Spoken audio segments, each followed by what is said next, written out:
Hola amigos, hola hermanos, ¿cómo están? Estamos aquí otra vez con el propósito de compartir un ratito la palabra del Señor. Estábamos estudiando el Evangelio de Lucas en el capítulo 14. Habíamos comenzado con un pasaje que hablaba de Jesús en una fiesta, en un almuerzo que había sido invitado por un fariseo. Después, a partir del versículo 7, Jesús lo tenemos en una fiesta o también en un almuerzo, en una cena, y Jesús nos dejaba, habíamos visto la última vez, dos mensajes bien claros. Primero, observando que los invitados escogían los primeros lugares, les refirió una parábola, y después también le habla al anfitrión, y nos deja dos mensajes claros. Primero, acerca de un principio básico en el reino de Dios. Si queremos gloria, si queremos ser exitosos en el reino de Dios, el principio es humillarse. Dice, cuando vayas a una fiesta no busques el primer lugar, porque ahí puede ser que no te corresponda y te hagan ir para atrás y pierdas tu gloria. Mejor, si querés gloria, si lo que queremos es éxito, que es lo que buscamos, entonces anda en el último lugar para que te diga el anfitrión, ¿por qué estás ahí? Vení más adelante porque te mereces más y tengas gloria delante de los que están. Y nos da un principio fundamental que dice que el que se enaltece será humillado y el que se humilla será enaltecido. Es parte de la característica de nuestro ser y nuestra realidad cristiana, la humildad. Siempre buscando la humildad. Porque el que quiere ser grande en el reino de los cielos tiene que ser el más pequeño, tiene que ser el servidor. Y el otro punto que habíamos analizado la última vez era cuando él se refiere al jefe, al anfitrión, y le dice, cuando hagas fiesta, haga banquete, no invites a quien te pueda recompensar, tus parientes o tus vecinos ricos, que después te puedan hacer otro banquete y recompensar porque ya tenés tu paga. Mejor invita a los mancos, a los cojos, a los ciegos, a los inválidos, a los despreciados de la sociedad, porque esta gente era indigna, era despreciada, que no te pueden devolver el favor o el honor que les estás dando al invitarle a tu casa. Entonces eso queda impago acá en la tierra, pero queda como un crédito allá en los cielos. Y nos da un principio básico que dice que serás bienaventurado. Fíjense, serás bienaventurado. Nosotros siempre buscamos la recompensa acá abajo, y el principio básico es que lo que tenemos que hacer es buscar la recompensa de arriba, aquello que no nos pueden robar, que no se pone viejo, no se pone feo, no se arruina ni con ningún efecto ni económico, ni químico, ni físico. No se arruina, es eterno. Y no lo tenemos, no es que lo podemos llevar, las cosas de acá abajo no podemos llevar.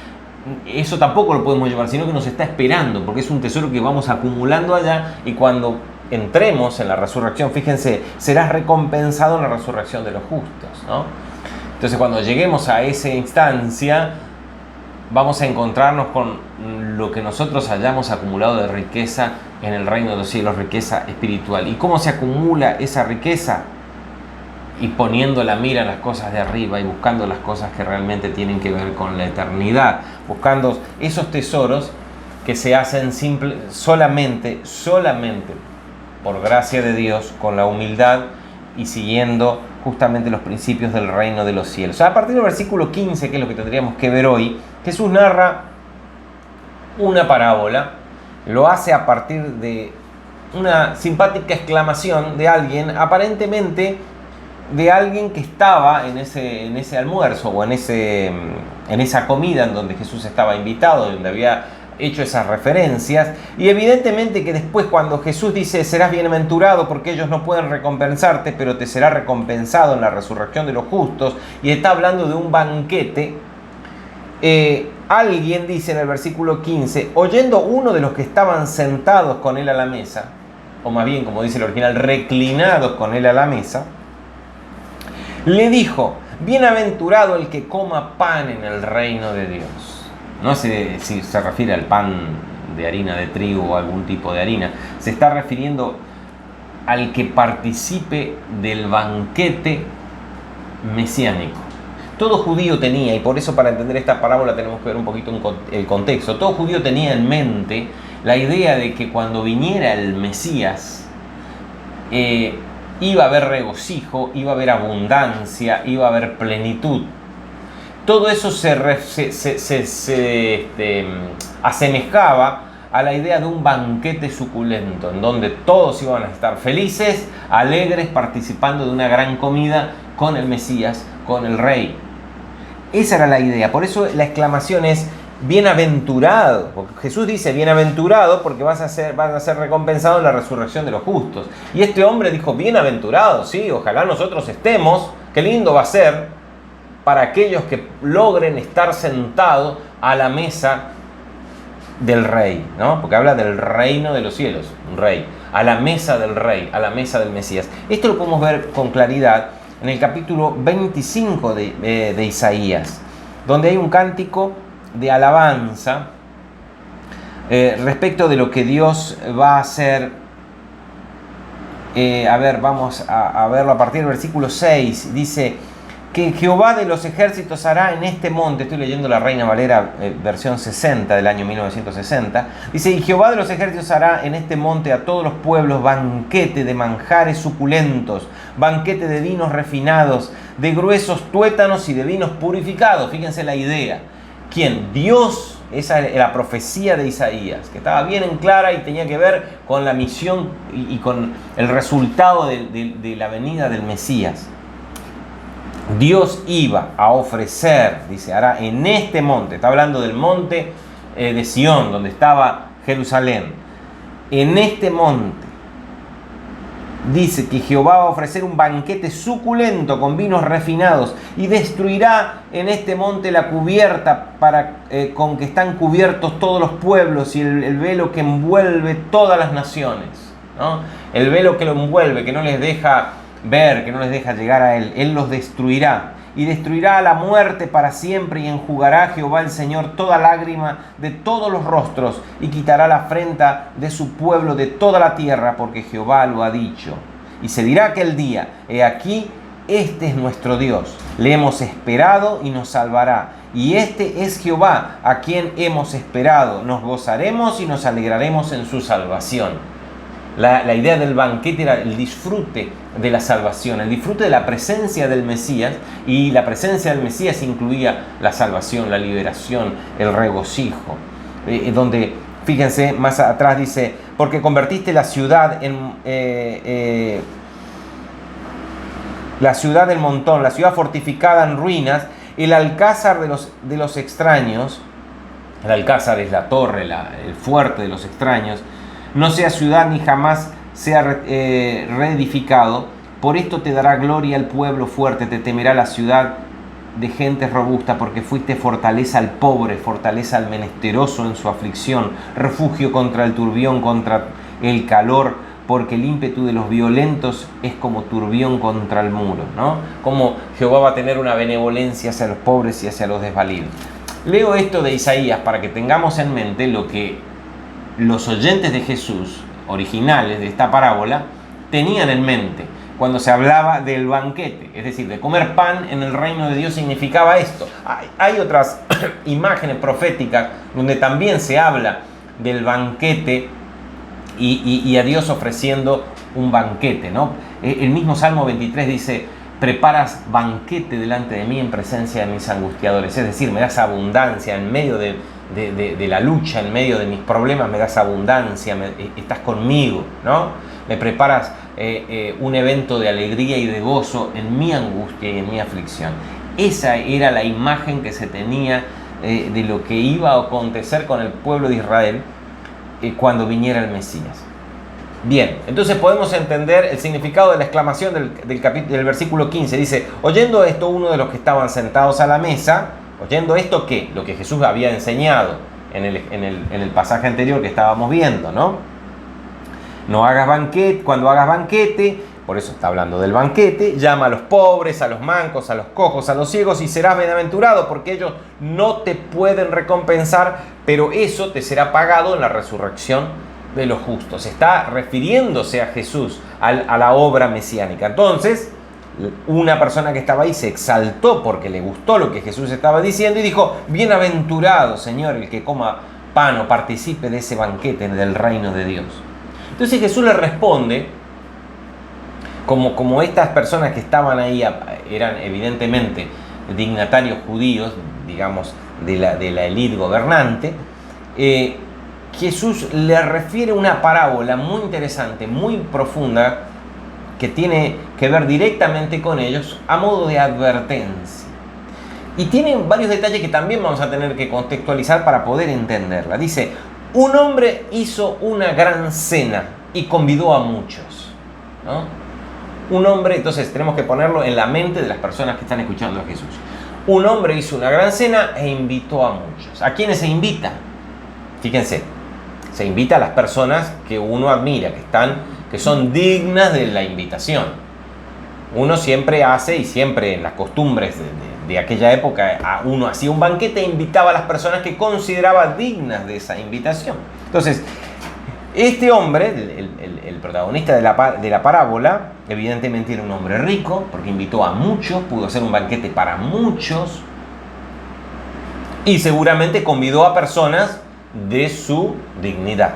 Convidó a muchos a su banquete. ¿Qué significa que convidó? Fíjense, dice el 17, a la hora de la cena envió a su siervo a decir a los convidados, venid, que ya está todo preparado. Acá tenemos que tener en cuenta una costumbre fundamental en el Medio Oriente, incluso hasta hoy en las zonas rurales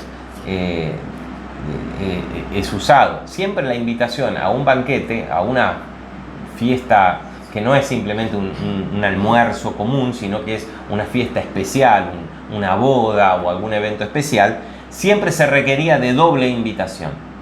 Doble invitación. Entonces, se hacía la invitación formal, porque era una fiesta formal, se hacía la invitación formal, y después el invitado no iba a la fiesta hasta que se le confirmaba que ya estaba todo preparado y que tenía que ir, ¿no? Era una manera de evitar confusiones. Hay relatos muy simpáticos en donde errores como estos terminaron en desgracia, ¿no? Entonces, lo primero, esto por ejemplo lo podemos ver en el caso de la reina Esther. En el caso de la reina Esther vemos que cuando Esther invitó a un banquete que ella organizó para el rey y para Mardoqueo, lo podemos ver en el libro de Esther, a ver en qué capítulo está, vemos rápido, capítulo 9 de Esther.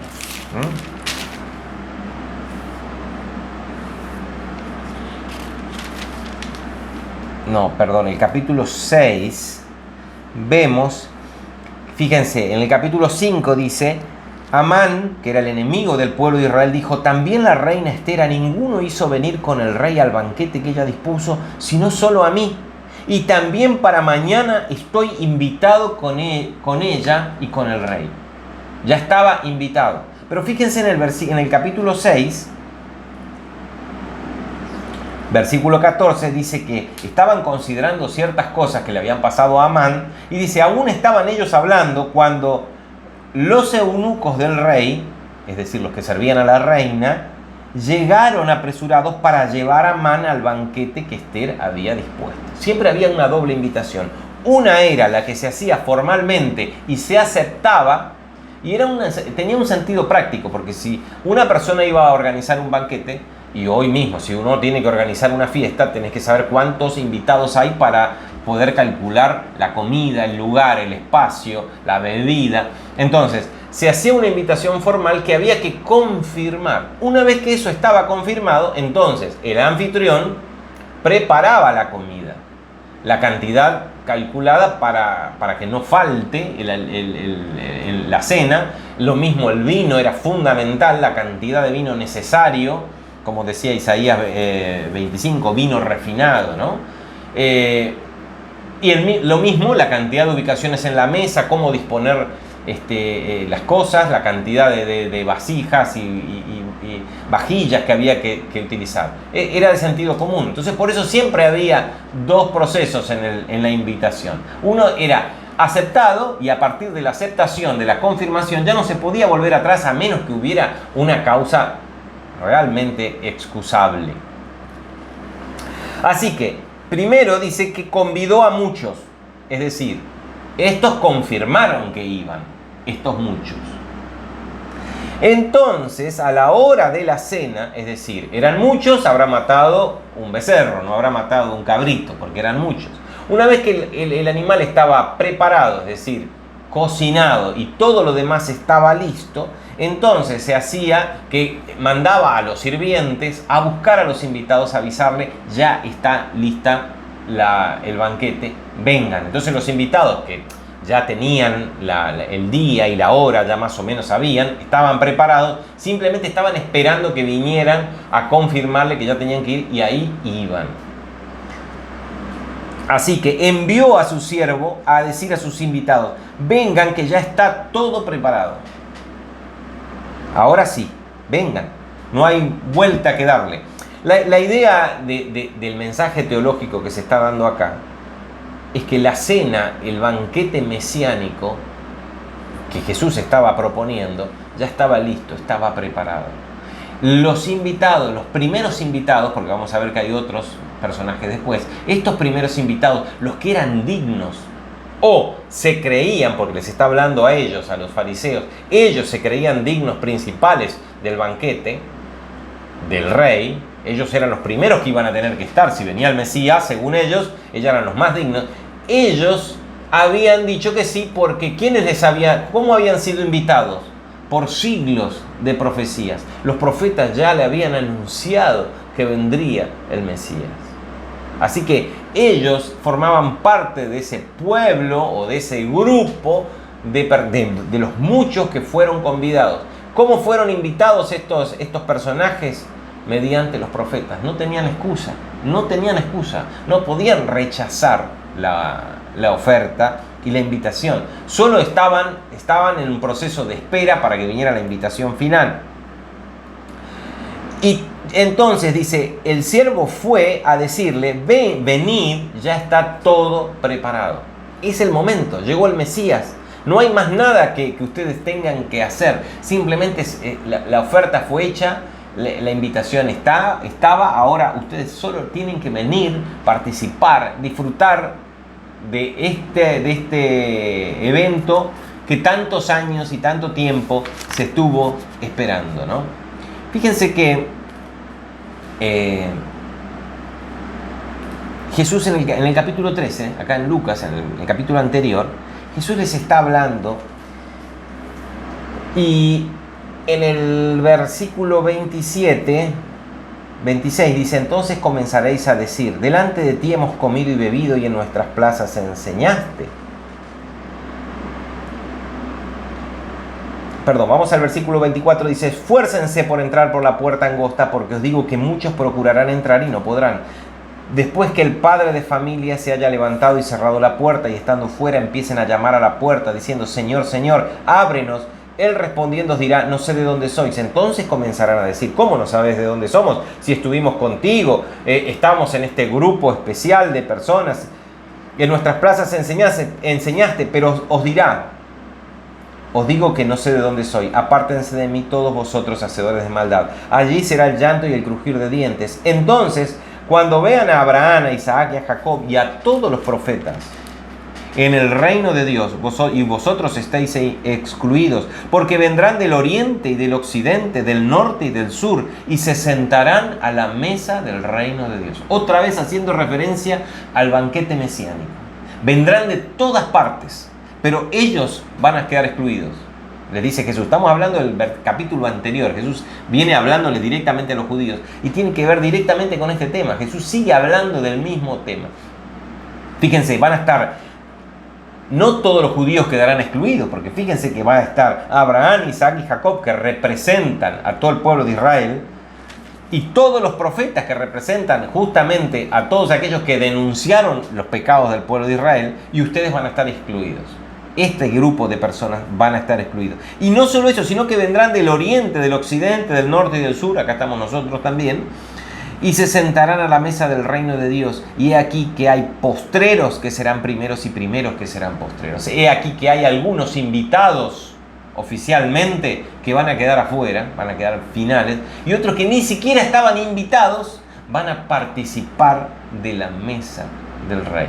¿Saben de qué está hablando este pasaje y la parábola que estamos viendo? Esto es gracia pura.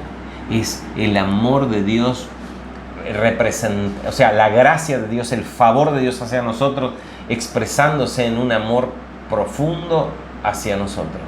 No importa si somos, fíjense, pertenecemos o no pertenecemos al reino de Dios, porque por merecerlo realmente no lo merecemos, porque no pertenecemos al reino de Dios, no tenemos, yo por lo menos no tengo ascendencia judía, no pertenezco al reino de Dios, pero su gracia hace que yo, que estaba al final, pueda participar del reino de Dios. Y bueno, muchos que estaban llamados no lo aceptaron y van a quedar afuera. Vamos a seguir con este tema en esta parábola porque justamente de eso se trata. Es muy interesante lo que viene, pero no quisiera remarcar esto para terminar. La gracia de Dios es tan abundante. Ojo con lo que hagamos con ella, porque porque es abundante, no tenemos que abusar, ¿no? La invitación es sagrada, es solemne, y si estamos invitados sin merecerlo, digamos que sí, aceptemos, no pongamos excusas como vamos a ver en esta parábola. Aceptemos la gracia de Dios, porque es el reflejo del amor de Dios inmerecido para nosotros, pero a Él no le interesa eso, porque nos ama. Nos vemos la próxima. Gracias.